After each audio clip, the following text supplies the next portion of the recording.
Hey everybody, Adi here, and I'm so excited to announce something huge that we've been working on for months here at Ignited. You know, during this time of uncertainty and anxiety, it's absolutely our number one priority to provide you with the best possible service and help that we can dream up. And that's why I'm here to announce an Ignited subscription, where you get almost everything that we've ever created, from our $1,000 flagship Ignited Hero No-Hab program to our relationships intro course, as well as access to all of our workshops that we've been filming here live monthly, including workshops on alcoholism, sex and porn addiction, workshops for family members of loved ones who are struggling with addictions, relationship help, and sessions on human needs and motivations and how they impact your happiness, and so much more to come. And the thing is that you get all of this for $43 a month, literally $1.50 per day. No commitment, just help. That is literally less than the price of most 15 minutes with a therapist for an entire month of expert help. And you have the option to upgrade to a package with a private accountability coach with phone and email support for literally only $3 a day. I'm talking about having an actual person who literally talks to you weekly and helps you keep moving in the right direction every single month. And if that's not enough, we give you an entire free month of our Ignited online chats. And we have 8 to 10 that are running right now, and we're adding them all the time. Groups on trauma, relationships, addiction, mental health, and more. We provided these options so that anybody under any circumstance, whether you're alone, struggling with money, or simply suffering in this crazy time, can get excellent help, and so that you can put your mental health first. To join us, just go to bit.ly/ignited help, all caps. Again, that's bit.ly.com/ignited help, all caps. We're here to help you. People can have healing experiences without a therapist. I don't think the future of psychedelic therapy has to remain within a medicalized standpoint, and it's not going to be. And the reality is, I don't think we need to. I think we could educate and teach people how to have intentional experiences safely. Life is all about relationships. Lovers, family, body, or money. How satisfied you are can be completely explained by how you relate to things around you. This is Sophie Jaffe, and together with my husband, Dr. Adi Jaffe, we are here to explore and teach you how to maximize your relationships and achieve a happier life. Let's get ignited. Hello, everybody, and welcome to this episode of the Ignited Relationships Podcast. I'm Adi Jaffe. And I'm Sophie Jaffe. And we are here today with a mind-expanding conversation. We're gonna stretch your concepts of reality and what is okay and what is not okay. I will mention we talk about drugs and drug use in this episode. So if you're uncomfortable with that, or if you've got people around you that you're uncomfortable with listening to that, in addition to the potential of us swearing in this thing, please do pay attention. Earmuffs. Yep, earmuffs. All right, I want to dive into a lot of the different things we have to talk about today. But first, what do we have to do? Review of the week. This one I went into the archives for a little bit. Dora Leah VM. It's titled Truth Seekers, and it says, love your podcast every week because you bring in guests from all realms of life. Talk about that today. Every journey your guests are on are unique, and I always find myself relating to them and learning so much. If I can say a couple of words to describe Sophie and Adi, it's that listening to their podcast is like going on spiritual seminars every week that transform your life. Just wait till this week.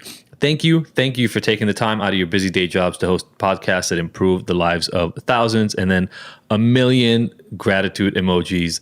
Thank you so much, Dora. You are our winner for this week. Don't forget, if you submit a review in any platform and we read it, you will do what Dora is about to get, which is, Dora, reach out to us on any platform and we will send you an Ignited Care package. Yay. And in that care package, in case you didn't know, is some Ignited swag, a hat, a mug. We'll see, depending on what we want to throw books, in there. Kind of like whatever. It's all the Ignited stuff we have in the backlog. Adi's book that he wrote, his incredible book, The Abstinence Myth, which is mind-blowing if you haven't read it, and some philosophy superfoods. So a little bit of love from us and gratitude for listening and for being part of our tribe. And we just so appreciate you. So again, go fill out a little review, and if we read it, you're going to get one too. Bam. And we just so appreciate it. And it helps us continue to do what we do here. Yeah. So I'm going to do a quote. This one is one of my favorite proverbs. It's a Native American proverb, and it says, Listen to the wind, it talks. Listen to the silence, it speaks. Listen to your heart, it knows. You know what I love about the fact that you picked that quote for today is obviously that can be taken a bunch of different ways, and not the least which is the figurative way that I think a lot of people would read it, about the conversation that the earth and the elements have with you. But today we're talking hallucinogens. Yeah. And so I don't know about you guys, but I've had either mushroom or acid trips where it literally felt like the world was talking, like moving, the earth would be like vibrating and I would see it move. Or I remember my friend Matt and I will not use the last name. My friend Matt and I were, when we were in Buffalo in school, one time we were laying on the grass and grassy knoll in the spring, and we spent like 3 hours just looking out at the sun moving in the clouds and talking about it and literally making art of this and feeling like the universe is talking to us. So it can also be a very real experience when you are under the influence of hallucinogens. Yeah, and just how that's the one place that I always want to be when I'm on really any drug, but especially... You mean nature? I just want to be in nature. It's Yeah. all I want. It's like it has all the answers. Plants have the answers. I've like had the most amazing conversations with plants and like sober or not, honestly. The plants have an energy. Nature has an energy. It's speaking to you.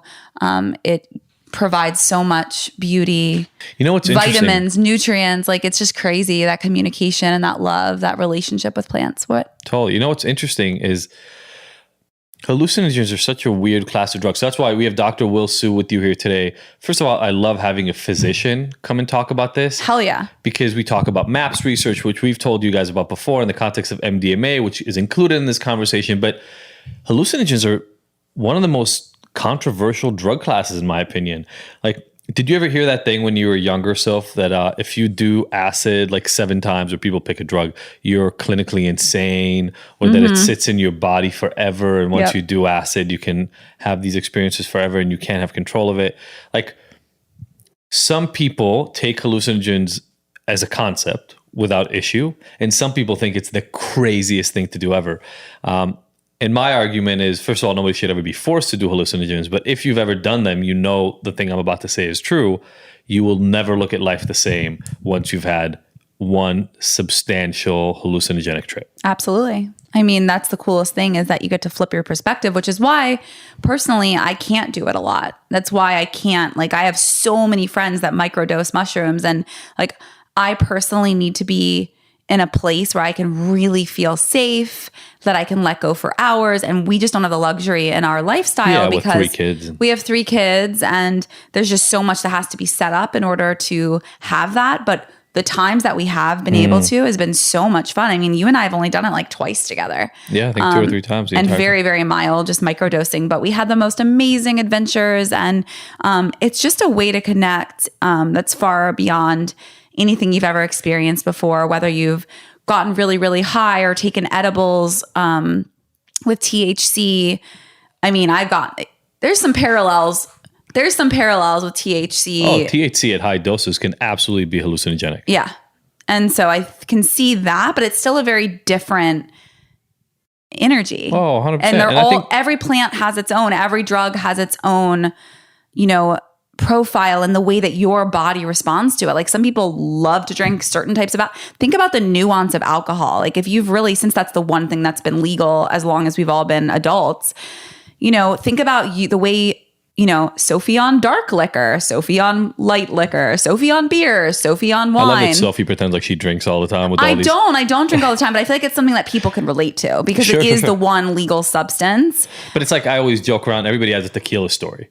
Yeah, like that one time where they drank a lot of tequila. Totally. Like, I think when I was 18, I have a tequila story in Rosarito or something. But yeah, like, I definitely don't drink a lot. But part of that is because I don't love the feeling of being drunk, and that's my body. Well, and hallucinogenics and alcohol are such a different experience. In so many ways, are such a different experience.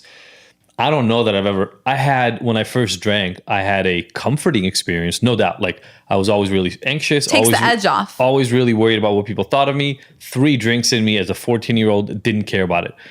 Hallucinogens, like, it's almost like a magnifying glass on the innermost workings of your soul, areas that you didn't even know you worry about come to the forefront. So you really have to do the work, which is why I always say nobody should be forced into doing it.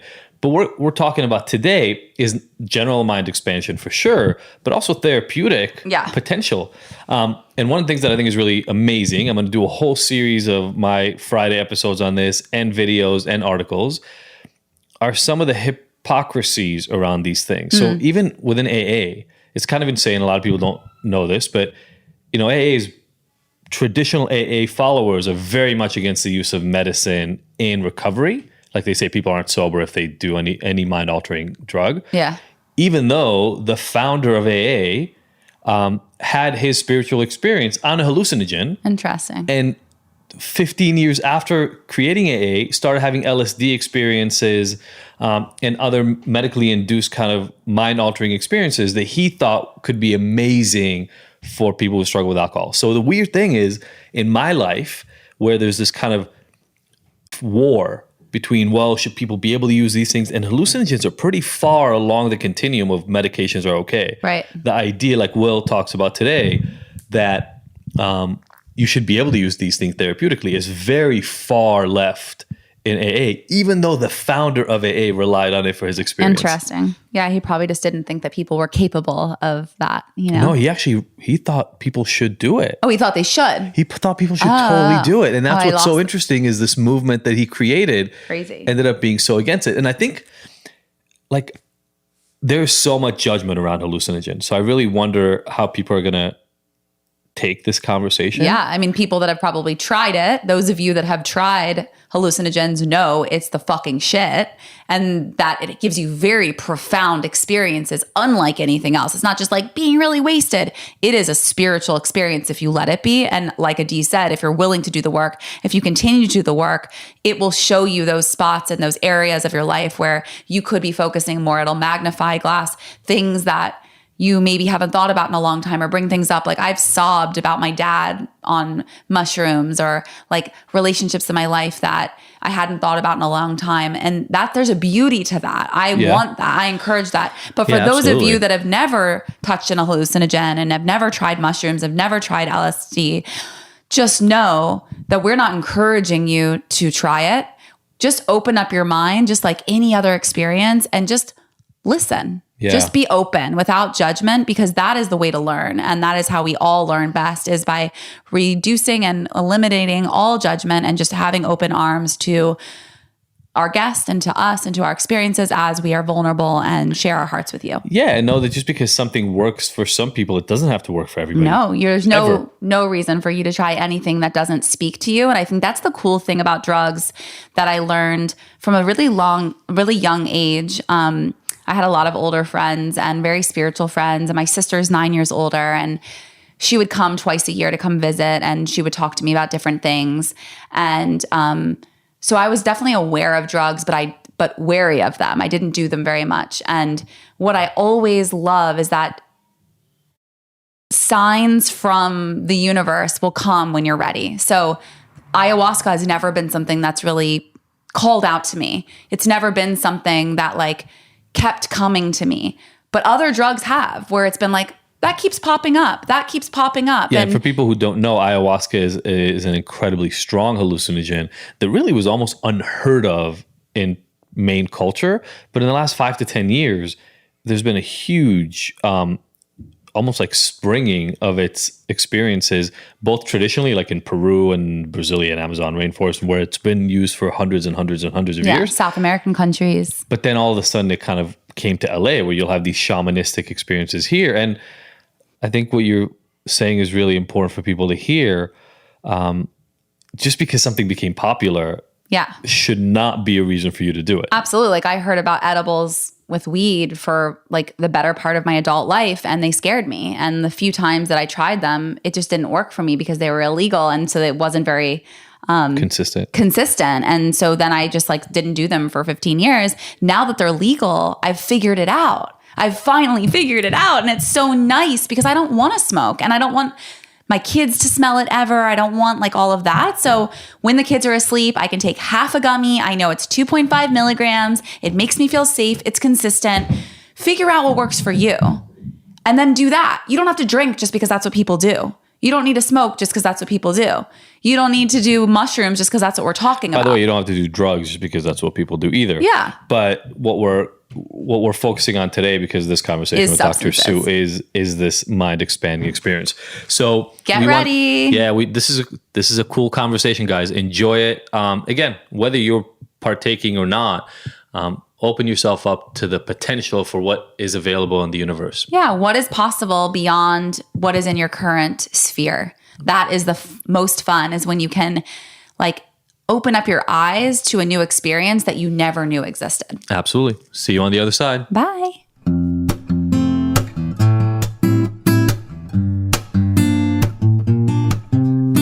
Hey everybody, D here, and I wanted to tell you about these new Blue Blocks glasses that I've been wearing. If you're on any of our chats, you might have actually literally seen me wear them, because the ones I wear have these yellow lenses. And I gotta tell you, I've tried other Blue Blocker glasses before, and they felt okay, right? I felt a little bit of a shift in the way that the screens that I'm staring at every single day affected me. But then I heard about Blue Blocks, and these guys really went to task. We just interviewed their founder. He's an amazing, amazing guy who really wanted to understand, how does light affect vision? And I'm like the science guy here. So I wanted to tell you that there's nothing I put on. So they have Blue Blocks has 3 different levels of their lenses. Blue light, which are kind of like the ones you see a lot of people wear around. They're clear and help with the blue light coming in from screens. My favorites are the summer glow lenses. They're yellow lenses, and I swear I put these things on during the day and I can actually feel my anxiety go down. And that's what they're meant for. It's like the combination of color therapy and blue light blocking at the same time. And then on top of those, they created the Sleep Plus lens that is almost like a reddish orange. It blocks out almost all of the blue light that's coming your way, and so it's really, really great right before sleep. But here's the thing. These are amazing glasses that have actually been tested to block out the right frequencies of blue light. So if you're like me, especially during this time when we're staring at screens and Zoom and meetings and everything is happening online, you want to get these glasses, because I feel it. Literally, my sleep is better. My anxiety throughout the day is better when I put these things on. They're amazing. And we got you guys a special code. If you use the code IGNITED, just capital IGNTD, you'll get not only free shipping, but also 15% off. And these things are coming all the way from Australia. So you want to save on that shipping. All right, guys, check these out. They're amazing. This is the only company that actually backs their blue light blocking by scientific evidence that the right frequencies are being blocked. It's going to help change your life. All right, everyone, we are back to our fireside chat conversation. It's getting warmer in LA, so I feel like I can say fireside chat, even though it's not winter at all here. We are here with Dr. Will Sue. Welcome. Yeah, thank you. It's great to be here. Yeah, we were talking earlier about how we got connected actually through Alexander Roxo, which is always nice. It's always, Sophie mentioned before we started recording that we started this podcast because our friends and friends of friends are so epic. Yeah, and have such amazing conversations. Yeah. And that's how this podcast started. So this comes full circle for us, which is really nice. All right, great. So welcome. Thank you. As we were talking about what we're going to make this episode about, because there's so many different things given your professional training and everything else that you've done in your life. Maddie was talking about how your response was, nowadays pretty much everybody just wants to talk to me about hallucinogens. Yep. Basically. That's sort of what happened. So I definitely want to touch on that. But I almost feel like for me that was a challenge to come up with other interesting topics, because for me it's always, I want our listeners to get exposure to things they don't normally hear you talking about, if that makes sense. So I want to talk for a split second at least about your route to even discovering that hallucinogenic experimentation was something that was relevant, because you're a physician. And I would argue that that is not something that Western physicians are exposed to at all. It's in chapter 11 of the textbook. You're going to try to make up a book? It's the textbook to be a doctor. in the How to Be a Doctor textbook. Chapter 11. Not quite yet, but hopefully in the future. Yeah. But it is interesting because when I thought back to the path, actually, we got one lecture on psychedelics during my residency training. And it was about how these were dangerous and addictive, essentially.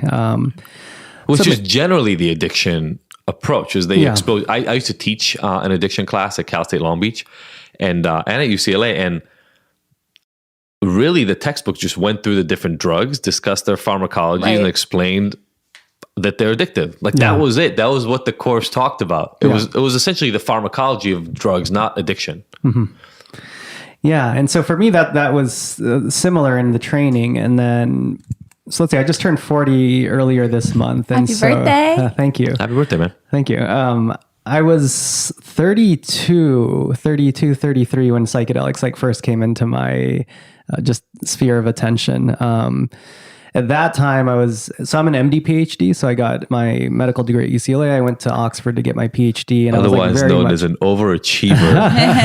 That's amazing, an MD PhD. That's great. So I was actually just starting my psychiatry training at 32. So I was just getting into the career, and I had a very traditional path, or in many ways maybe not traditional. I was raised Jehovah's Witness, and so at that point I did not have long hair, no piercings, anything. I'd smoked pot 5 times actually in my life. Twice ended up in the ER with panic attacks. So I was actually I was on board with these being dangerous and addictive. There was no way I thought that I would ever try these. But at 32, I had just finished my internship, the first year of residency training, and I was pretty miserable. I mean, we'd been worked very hard, lots of long nights. Yeah. And then we had our first lecture within our psychiatry curriculum, or one of the first lectures, and it was on depression. And I remember the professor prepping us saying, this is the best evidence that we have for any pharmacologic treatment for mental illness. And I got really excited because I'm like, okay, I'm done with this first year. It was really challenging. Now I'm here. These are my people. This is what I spent 13 or 14 years of my life studying for. So this is 8 years ago. So about 2012 is when this came out. Yeah, 2012. And then basically there was this big clinical trial called STAR-D, which you shouldn't have heard of, but it was thousands, if not tens of thousands of people, this double-blind, placebo-controlled antidepressant clinical trial, basically.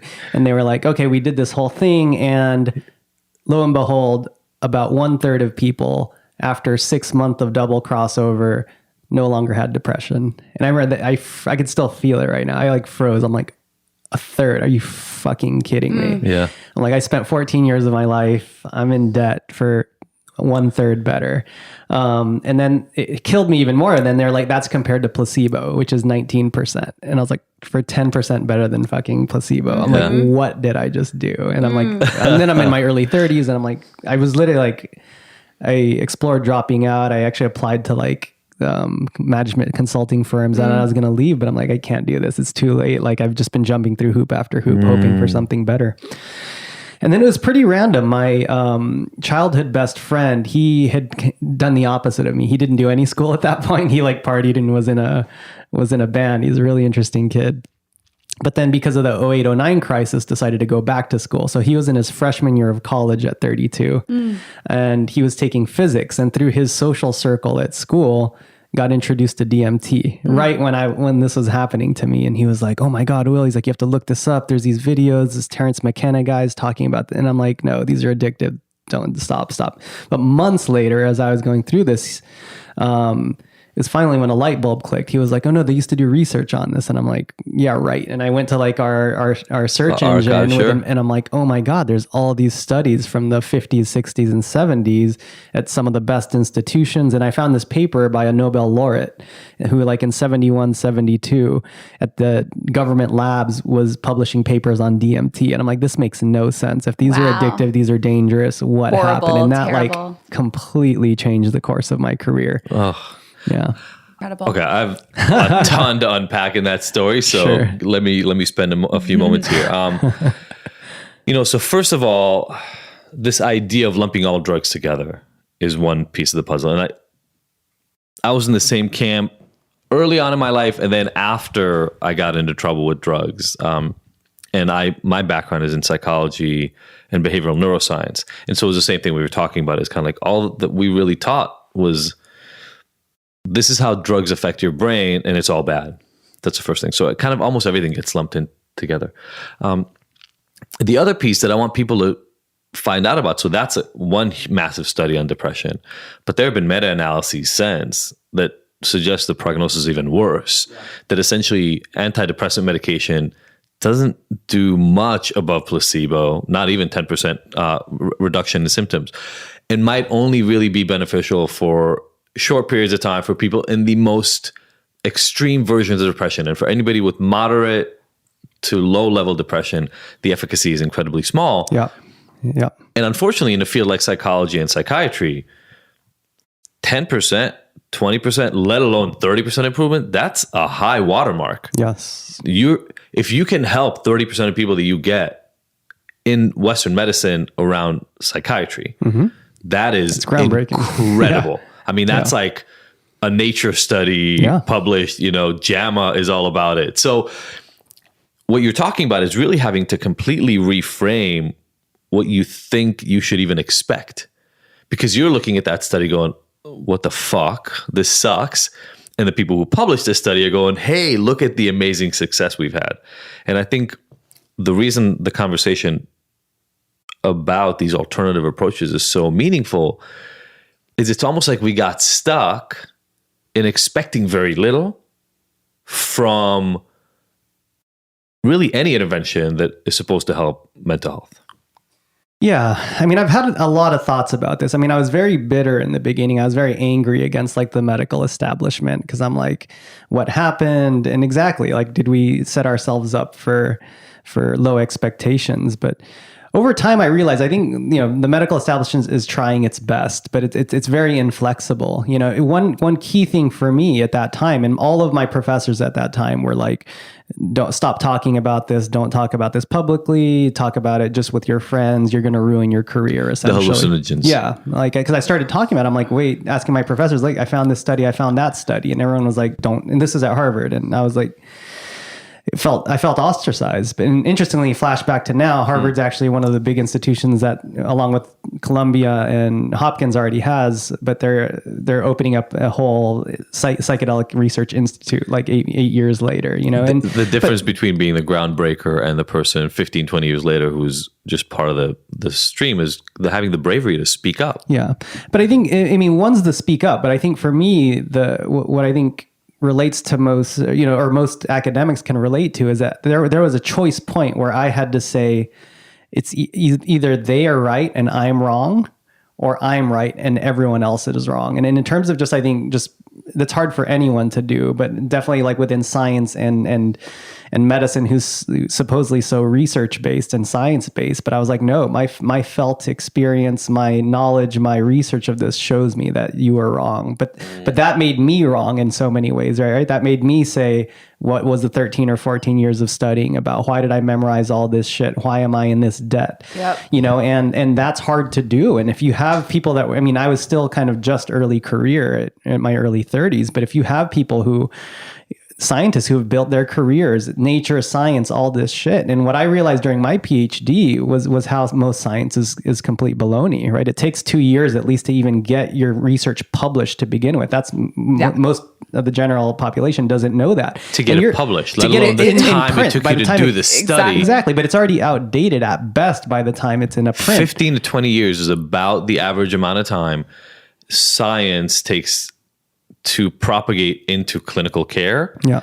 And as you mentioned, by that point, it is so outdated. It's not even funny. Old information. Yeah. And so, but it's tough though, right? Then you've got like research centers and careers built on like MRI or a technique. But MRI, like, I'm never impressed by MRI because I'm just like, it's glucose metabolism. You're basically just saying this lights up more than this. Like, and again, careers are built on this. But I'm like, my critical thinking, like, real part was like, does this mean anything? How do I know that this flashing, brighter than this makes any fucking difference in everyday lives? So to explain to people, like, all these, we always get presented with, but look at what the brain does. Yeah. And for you to understand, depending on there are a couple of different techniques that they scan and measure brain activity. But what you're talking about right now, there are really two big ones, right? Like oxygen utilization or metabolism, like the metabolism in that specific area. And so the idea behind a lot of these studies is that, well, that part of the brain is working more, or this part of the brain is working less. Therefore, we supposedly know what that means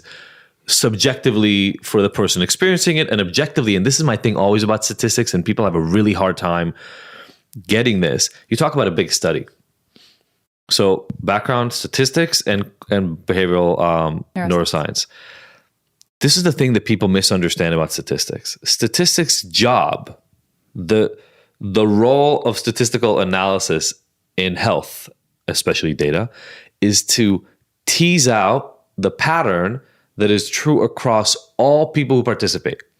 Now, one of the things we take out, it's a factor. It's one of the identified parts of the formula is error. That's what we take out. What everybody listening right now should think of error as is individual variability. What does that mean? That means that the bigger the study, the more likely the noise is across thousands, hundreds, tens of thousands of people. But in the end, like you, right? Dr. Sue, the physician, when you get somebody in front of you, you're not dealing with a fucking pattern of 10,000 people. You're dealing with Joey who's depressed. Mm-hmm. And the problem is that in all of our statistical analysis, what we've done is we've actually eliminated our ability to relate to individuals by expecting individuals to just fit into the patterns that tens of thousands of other people have had. Yeah. And I don't know about you, I've met a few hundreds, maybe a couple of thousand people in my life. People are fucking different. Yeah. And the notion that somehow because a pattern emerged using fMRI analysis or some other technology, that I know what to do with Joey is a little absurd. Yeah, well, to an extent, I mean, the way science has looked at it, yes, I think that's absolutely true, right? We're looking at but I think there are patterns. We've been looking at the wrong things, and the establishment's not ready to to relook at that, right? Like the other thing is about serotonin, right? That's there's been a hypothesis of serotonin in depression, and that's just, it's never been shown, right? But we, again, 3 of the top 5 last time I checked, antidepressants. Most top selling pharmaceuticals are antidepressants, and it just doesn't work. Or when I think of 1/3 of people no longer have depression, that's statistically significant. But to me, it's like neither works, right? Like placebo or antidepressants. Or if I was to a washing machine salesman, and I'm like, I'm going to sell you this washing machine, and it's going to wash your clothes 1/3 of the time, you'd think I'm fucking crazy. But like within the medical establishment, we accept that. And so it's just, when I say patterns, the only reason I hesitated there is to say the pattern that I've seen that is through the psychedelic work is of lack of connection. And I think that is what people are lacking. And I think that's why psychedelics are becoming so helpful. And you're getting numbers like 70-75% with psilocybin and MDMA of people having cured their illnesses, right? And we weren't even talking about cures within psychiatry before.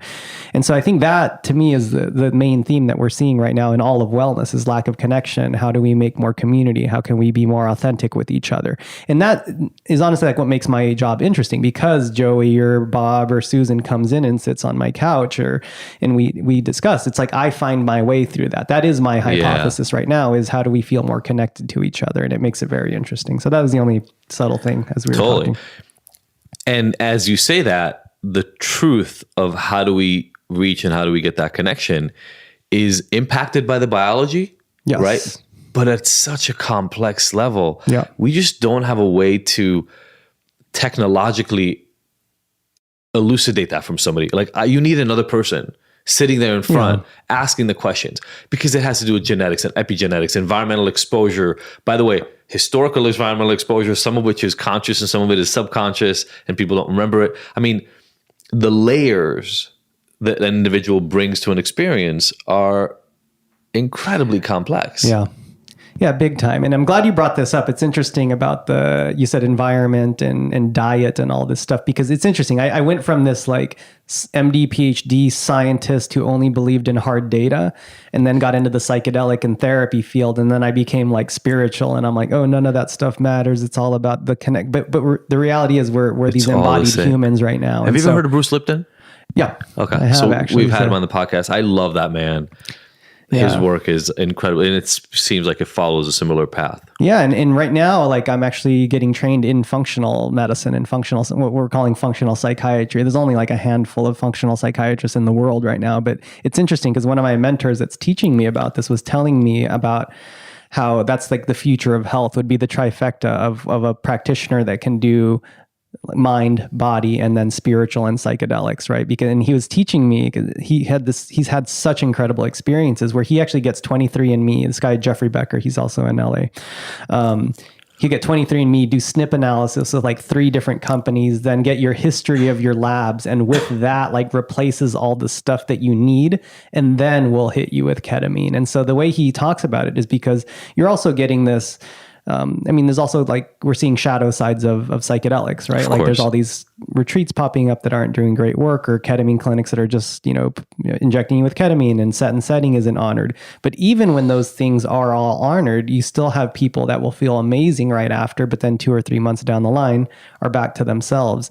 And I used to think that was mostly like a psycho-spiritual thing, but he's like, no, he's like, a chunk of this is biology. He's like, if you think about like putting in like the best fuel or rocket fuel into your car, for that moment, it'll like perform like a racehorse. But if the machinery is not there, it's going to like be shitty again when that runs out. And so he really convinced me with that. And then seeing some of the people that he's worked with, that he actually sets up the entire foundation with the biology and functional medicine, and then does the psychedelics. And I haven't been this excited about just my so work exciting. in a long time. Yeah.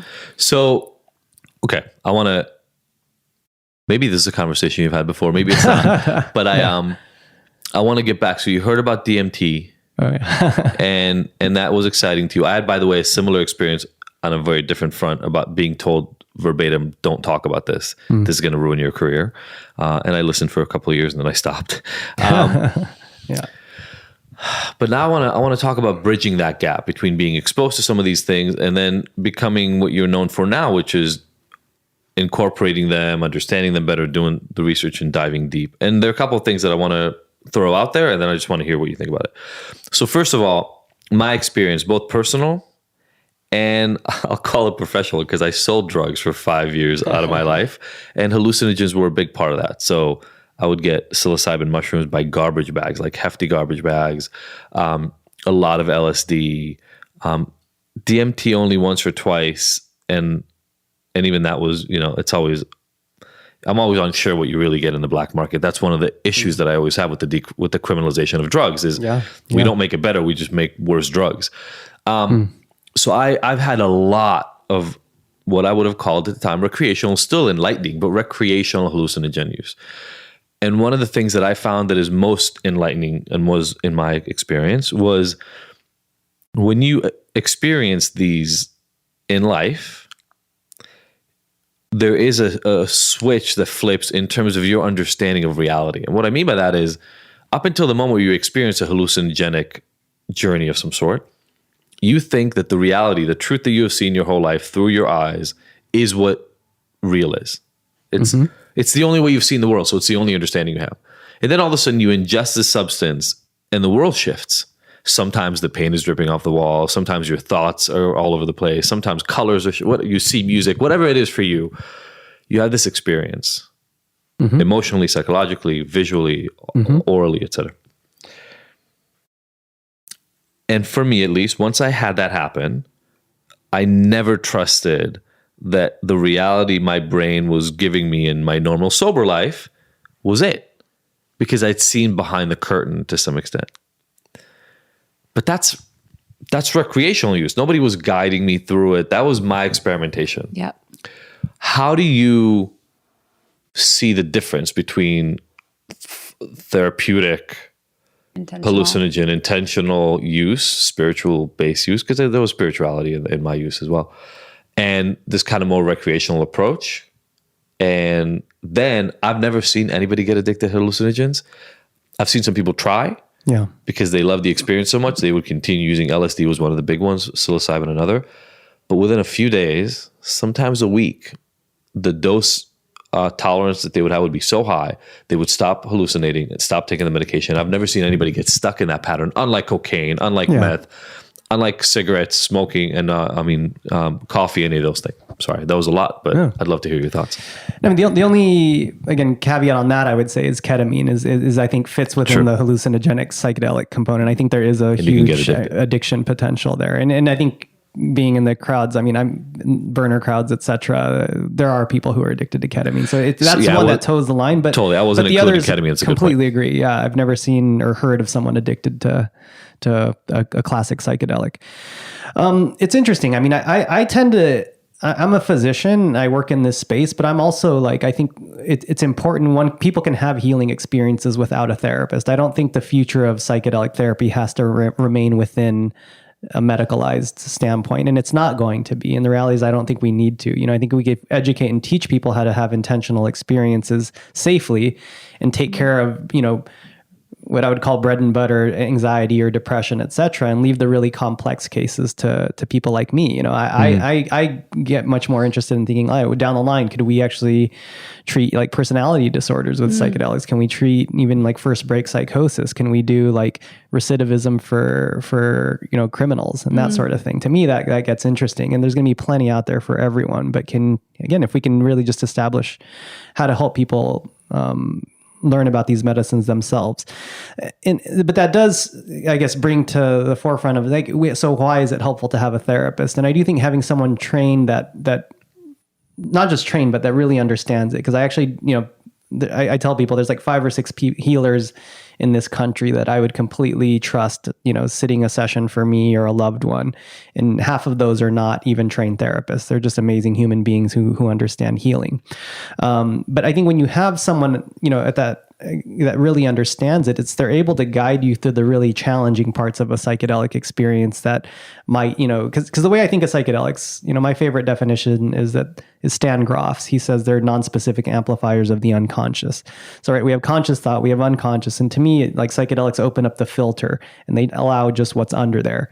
The more that comes out that is healed, if we want to use that word, I don't love it, but is it's seen, that it's accepted, it's not judged, that we can integrate into our waking life, more can come up, right? Like it's like the unconscious parts of us or the traumatized parts of us will say, can you handle this now? Is it okay if I show you this part of me? Usually those are childhood pieces of ourselves. And by the way, sometimes it's not, because you said it's unexpected. Yeah. Right. And I think a lot of people always focus on what's known as kind of bad trips. Yeah.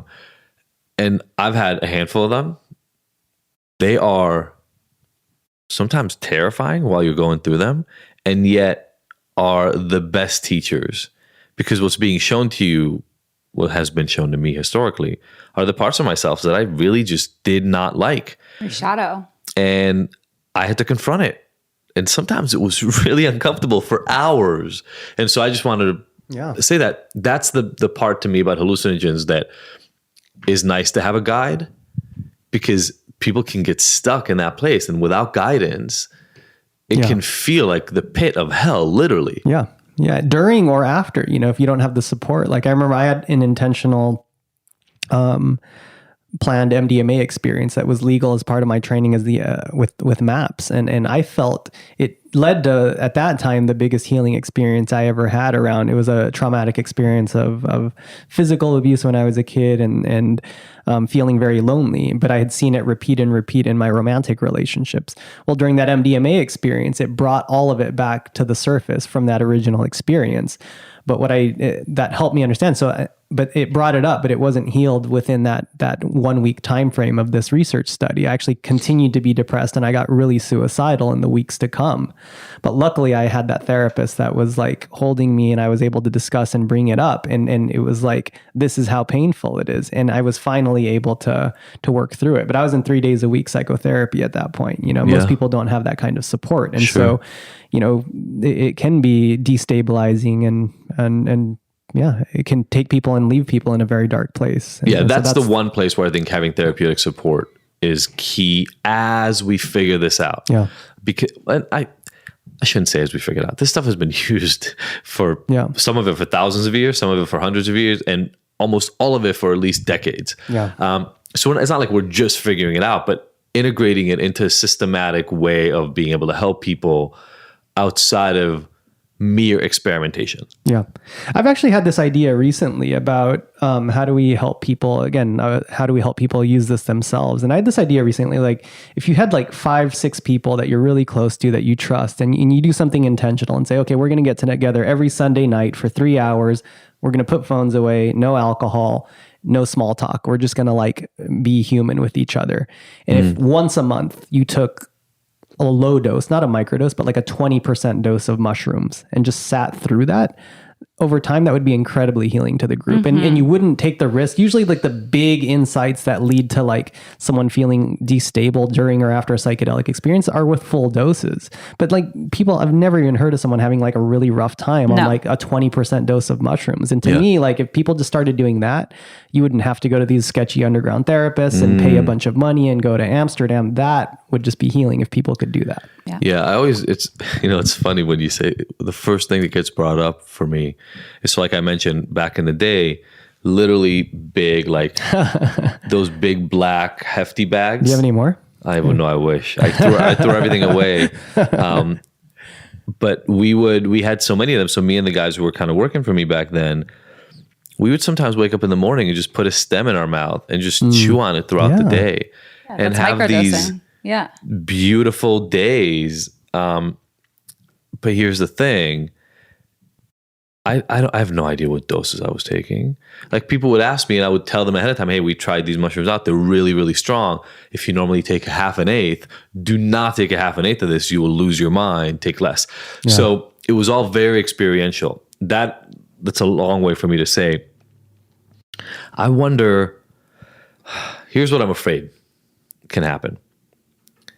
So much of this is about the exploration, and I don't know, do we even know at this point if like one mushroom batch's psilocybin is equivalent in its efficacy and efficiency? So I mean both kind of like how strong it is, but then also in real life situations, what impact it has on different people? Or are we still in a place where the chemical compounds themselves are a little elusive in terms of what a dosage means? Yeah, I mean, still like, well, you said mushrooms, so definitely like batches of mushrooms that are bought like on the black market are just not consistent. And so I don't know, but I tell people, if you have enough money or if you buy a batch with friends, like buy an ounce or something and then grind it, have consistency and test it out little by little. And I think that way you just have a batch that's grinding there it that and mixing trust. it, you at least take the inconsistencies across the batch and you mix it together. That's interesting. That's what I advise people. And so, yeah, it's just not consistent within, I mean, it's relatively, people say 2 to 3 grams in general is a full experience, but because the manufactured stuff, the MDMA, even the LSD, right? LSD 25, things of that nature. I mean, at least we know the chemical compound specifically within the piece that's manufactured. Then it gets into how dense is it, like in terms of what's the strength of the thing that you're ingesting. But so is MDMA always manufactured? Yeah, from sassafras oil. But fast sassafras oil is natural. Sassafras oil is natural. It's so there's two sorts. I mean, you can chemically make MDMA from scratch chemically, and then you have some like I've heard the sassafras thing, like where people are like, oh no, it's not chemical, it's sassafras, but still, like, I mean, you can derive MDMA from sassafras. You still have to do a series of chemical changes. Some people are like, oh no, that's like completely natural. No, it was still made in a lab, and someone was putting I had a guy make it for me. Yeah. So this is about 20 years ago, and we would have people fly out to Asia, bring bottles of sassafras oil back because the formula, it's just easier to do it that way. So you get a shortcut on the front end if you start with sassafras. So this is before 9/11, so people could walk up with a 2-liter bottle of essentially iced tea is what we pretended it was. They'd buy large 2-liter bottles of iced tea, dump out the iced tea, put sassafras oil in it. It looks exactly the same. Bring it back, and then I'd had this guy who made MDMA for us in the lab. It Same. It looks like a meth lab. Just to be doing. very clear, it looks like the a meth lab. instructions will be posted on. Yeah. I know. Do it yourself. Do it yourself. I'm a 9-time convicted felon. Link in the show notes. Partially got arrested for manufacturing of MDMA and methamphetamine. So I will not be posting instructions for you. The internet is a vast store of knowledge. You don't need me to post anything for you. Yeah. But the reason I'm saying it is, so some people ingest just sassafras oil because it has some of the same compounds. But here's the difference, right? We started talking about Western medicine. These naturally occurring compounds are less predictable, always. Mm-hmm. How much sun they got matters, what day of the year it is matters, how long they've been sitting in a container. Some of those things are less relevant for manufactured compounds. And Sophie and I know we've been very open about it. We've talked about our MDMA experiences. It is black market. It's just a batch is different. Yeah. Every batch is different. The dose is not the same. And it's just a hard thing for me to know. I see the power. I know what I'm like when I'm not on MDMA. And then I know what I'm like when I am on it. I'm a different human being. I'm closed off normally.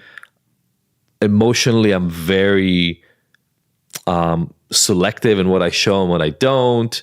I have my guard up. I'm very professional facing and professional kind of oriented, even when I'm not working, just in general. And then on MDMA, I'm like 14.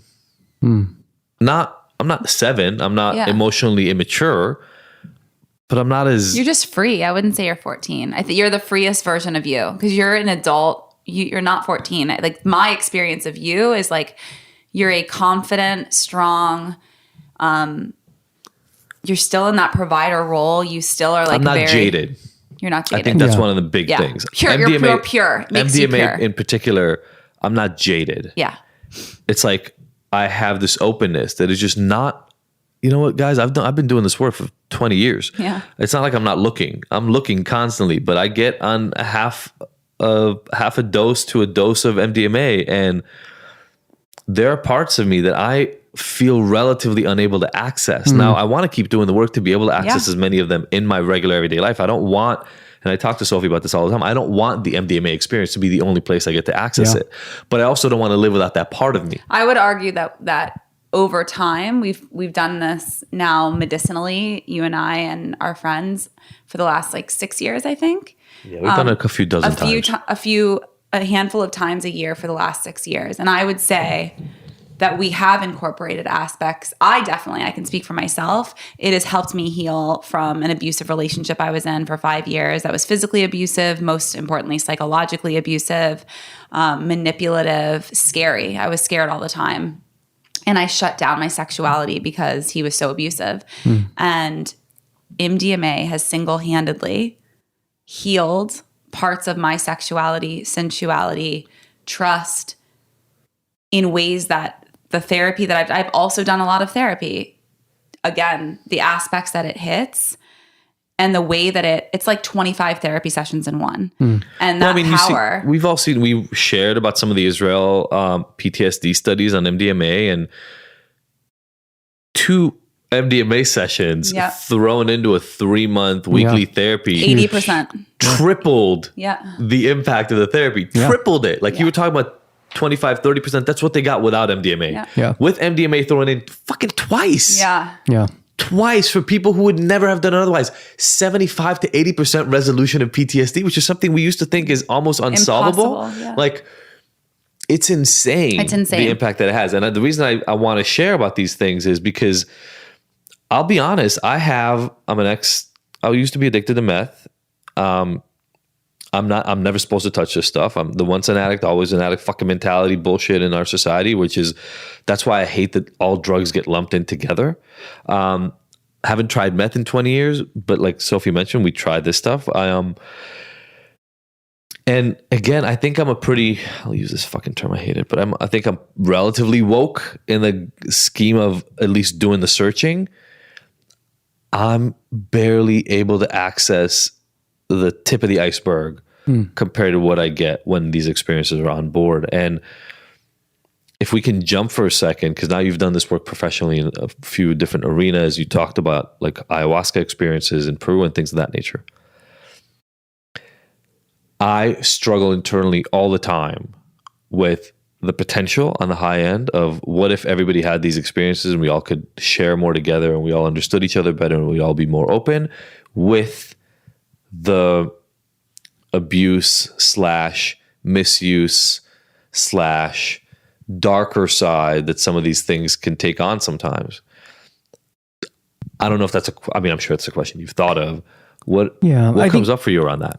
It's interesting. I mean, this is also tying back to what you were talking about, your experience. And I actually love that Sophie said this piece that you're not being 14, because I think, and this is maybe going to seem like a tangent, but I'll go back to it. It'll make sense. Love a good tangent. I think what's happening right now, what we're suffering from as a culture right now is unhealthy, toxic masculinity. And I would say toxic masculinity embodied in both males and females, right? I don't think of masculine and feminine being male and female. I think those are separate. And as a man that's done a lot of healing work, and I've worked with a lot of men, it's interesting that it comes up, because we used to think it is like, oh, that's when I'm a boy. We were essentially saying when we're not a mature male, I can express emotion, right? But what we're saying is that really I think the truly woke, healthy man or woman can embrace their masculinity and femininity and share emotions and cry and all that stuff. Like totally. Before I started this work 7 years ago, I was very much, in a toxic masculine mind frame most of my life, and hadn't cried since like my grandfather's funeral, like 20 years before. And I cry probably every week now. And I don't care. Like I remember going, often in New York, I would be like going to work or something on the train and I'd start crying, and I wouldn't at the beginning I was like a little self-conscious, but I'm like, whatever. I just like let the tears flow and it wouldn't matter. And it doesn't bother me, And so I guess the other thing I want to tie to this, the masculine piece, is that I think there's this big thing right now about doing huge doses of, I'm going to smoke DMT, or you got like Joe Rogan out there talking about like, oh, you've got like blast off into here and 5-MeO. One thing that's been very interesting lately that I've put a lot of thought into is like what makes these experiences most healing, right? And if you go to really deep experiences with the smoked DMTs or ayahuasca, right? It takes you completely out of ego, out of time, out of the body. It's fascinating, but to me, it is fascinating. But it's that place perhaps that we can say that we come from, that we will go to. Is it God? Is it source? But really, what we are all trying to do is how do we make our everyday life better? Yeah, how do you integrate? It's like when Ram Dass has said, when you think you reach enlightenment, try going home to see your family for a week. Why I bring up this big thing, it's also like, I have people who are like, I've done ayahuasca 100 times, 150 times. I've almost completely correlated. More than like 50 times and above correlates with someone who's like not doing work. Like it just relates. I'm like, they're running away to it. They're running away to the experience to try and escape. Replace being able to integrate this into everyday life. And so what I actually like is more subtle doses. That's why I think just being like, hey, get together with your group of friends and take this small amount, no small talk, put the rest of the shit. That to most people, especially men, is more threatening than going and taking ayahuasca 5 times in a week in Peru. It's just different having to do this in the real world. And this is also relevant to the ketamine work that I do now, is like, again, you're having people who want really high dose experiences with ketamine, and me and a lot of the people I think that I really respect that do this work talk about the liminal space. Like it's the entering back into that zone, that depth, that God space, back into the human body. When we remember we are who we are, that I'm here to do something, that tends to be the healing space. So instead of like launching people and keeping them at a high level with ketamine, I use 3 intramuscular injections over 15-minute periods. And so you kind of ride the wave of touching that transpersonal space, but then keeping them in the body, and you kind of ride that. And that versus consistent IV, you're saying? Yeah, IV is a little different. Yeah, I prefer the intramuscular because you go in and out. You actually then come in and out, kind of like the waves and the peaks of trough of rolling with MDMA, right? Everyone says rolling. It's essentially going deep and coming back and deep and coming back. And so I think there's just a much more a huge potential in future in healing with psychedelics, with actually more moderate or lighter doses than what people are doing right now. Because I think there's a sexiness. I think definitely after Michael Pollan's book, and you have these documentaries, what makes like the news about psychedelics is like the flash of it. Oh my God. And I had this experience and I connected to like my dead relative or a past reincarnation, or this panther turned into my grandmother. But that's not what's healing, right? It's again, how do I go back and talk to my brother or sister who I've had a really shitty relationship with for the last 2 years and tell them I'm sorry for this. And that's the healing stuff, you know? And so, yeah. I don't know if I answered your question or if you had a question to begin with, but those are some of my thoughts. Yeah, no, I mean, again, it is for me about the integration. Can I add one more thing though? Because 100%. Didn't finish. So I went through all those things, and yes, but I wanted to say like I have integrated into my daily life. I see the difference. And there's an immediate, so there's like a time I use, say it's a Saturday that I do MDMA in a intentional way. And it's interesting, I can do less and less and less now. Yeah. And my body has told me like, yes, I'm down to such a small dose. I can almost smell it and I'm already like there. There's this process called sensitization that almost nobody talks about ever. It's the opposite of tolerance. And it happens especially around drugs that have stimulating effects and when they're taken not regularly, but sporadically. And so like methamphetamine can do this for people, Adderall, things like that nature when you don't take them regularly. So I think that's what you're experiencing is literally your body is now primed to draw on the experience. It understands the biology better and it knows how to use it, and you're more conscious of it. I take such a teeny. You take a quarter dose. A quarter dose. I think it could be the biology, but I also, what I relate to and what you're saying is that with my experiences personally is that I either feel or seek less of an intense experience, like with ayahuasca, et cetera, because I'm like, still get it. Because like to me, like the goal is like when you don't, essentially there isn't a difference between who we are on or off of that, right? I used to have will that was will at work and will with my friends and will with my family. Will at the bar. It's all just becoming integrated. And so it might be that you're just more and more being authentically who you are. So you don't need or you're not wanting to go 100%, to those other places. And I think like this podcast, for example, like I don't even know if I could have been this honest if I hadn't had those experiences on MDMA or mushrooms. I don't even know, like the work that I'm doing there is the work I'm doing everywhere. The work that I'm doing on this podcast is the work in the world, and it's all integrated. And I think specifically with my trauma in sexuality and the way that I was before doing MDMA, compare even after a lot of therapy, talk therapy, I think the difference is profound. Like my experience of my own sexual being and sensuality, the difference is profound. And it's in a daily, it's right after the experience, he and I have a heightened like magnetic force for days after, sometimes a week after. Our sex life is like real, like our sexuality and our tie to each other is really intense. But then individually as my own human being in this world, the work goes on. It's here. It doesn't go anywhere. The work I did stays. Beautiful. Yeah. So I want to say like it is an integrated experience in terms of my experience with using it. Yeah. In an intentional way. I feel like, and hopefully this won't be the last time we talk, but I feel like we could talk about this for hours and hours and hours. But you mentioned Joe Rogan. This is, we don't do 2.5 hour podcast episodes.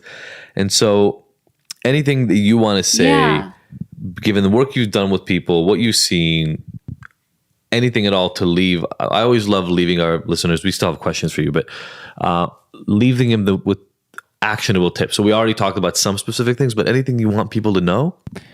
I just think in trusting yourselves in terms of medicines. And I do think being mindful of what you try and at what doses is really the biggest thing. I think less is more. And again, I really think there's something to this idea of doing something with your friends, doing low doses. Even MDMA, I think MDMA is almost like a all or none. Like it either kicks in, where I think of it, I put it there with high dose. But I just really think there's a future to, again, like low dose mushrooms, hang out with friends, do it intentionally. And we do MDMA with friends, and it's the most healing experience. Yeah. And it's the same idea. It's like we're just in it. We're in like this vortex, and phones are away, and we're present to each other. And I think that there's such a magic in connection in this day and age. Like social media has taken such a backseat to human connection. And this is a way to like truly bridge the gap. Yeah. And I feel like the only pushback is from people who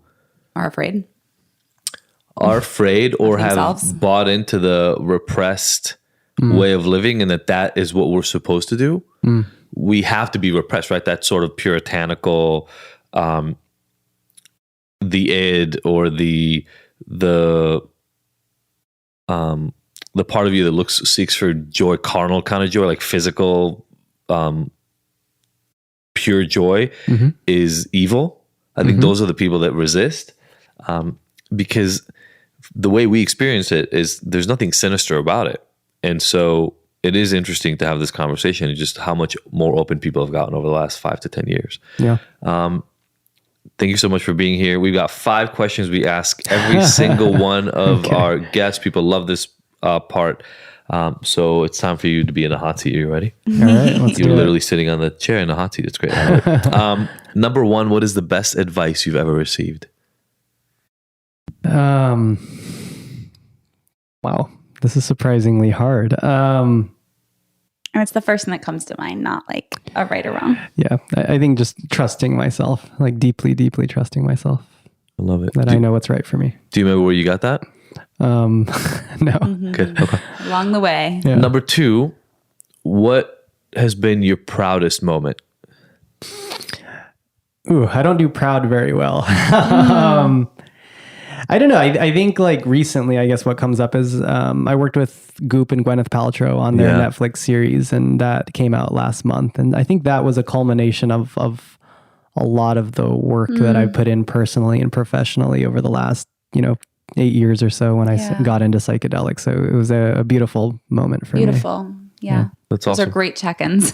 Not bad to be on like a TV show with someone so big. What about your hardest moment?